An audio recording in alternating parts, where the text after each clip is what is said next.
It's 8:20. Michael Caine's latest movie will certainly get audiences thinking.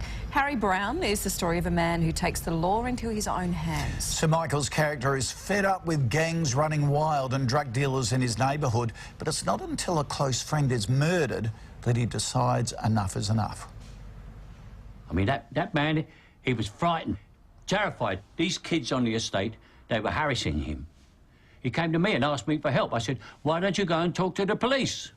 Well, that was the right thing to do. Oh, was it? He told me to talk to the police, and what did you lot do? Nothing. Well, that may be true, but I have a problem. Counsel will argue that whoever killed Mr. Atwell did so out of self-defence, which means they'll be charged with manslaughter, not murder. Jesus Christ. You came here to tell me that. So what would you do if someone hurt your family or if a convicted pedophile moved in next door to you? Would you think twice about becoming a vigilante like Harry? Well, joining us is Brett Stevens, a former police officer and an expert in gang activity. Good morning. Good morning. Do we see a lot of it? A lot of vigilantes? I think it's probably out there more so than what we hear about. If you consider communities where they perceive that the police and also the courts aren't stepping up to the plate and doing, you know, protecting them, protecting the community, allowing the menace in the community to continue, you will see people out there taking the law into their own hands. And I think that's increasing.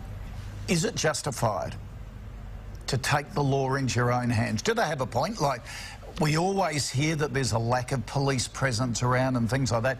If you have a vigilante group like a Guardian Angel with the red berets and the uniform, is that good? But where's the line? Big grey area. Is it justified? I put myself in the position, if something happened to me and my family, I wanted to protect them, I'd do it.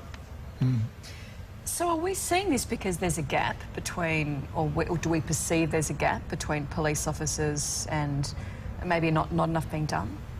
Essentially so.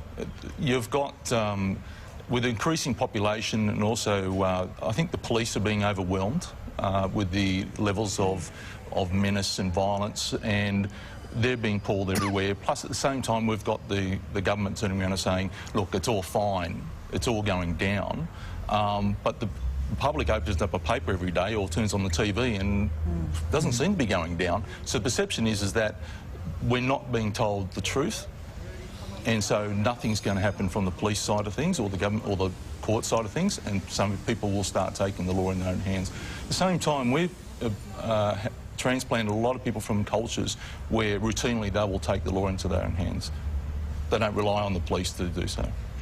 But then there's no protection for a vigilante, is there? You can say, right, in my own mind, I think I'm doing the right thing. I'm going to take the law into my own hands. But if you then go and break the law through being a vigilante, you're going to be treated like a criminal. Well, that's right. You're going to wear the consequences if you get caught. What about situations like pedophiles, the Dennis Ferguson situation, for example, where we saw it was almost vigilantism, wasn't it? A community running him out of town.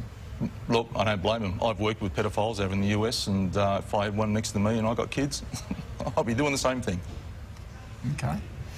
All right, well, it is on the increase, and certainly this gap between our feeling of protection from police and maybe the reality is something, as you quite rightly put it, is starting to spark it. Appreciate your time.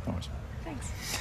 Well, does the voting for the Bachelor of the Year prove a women love a bad boy? It's a change. It's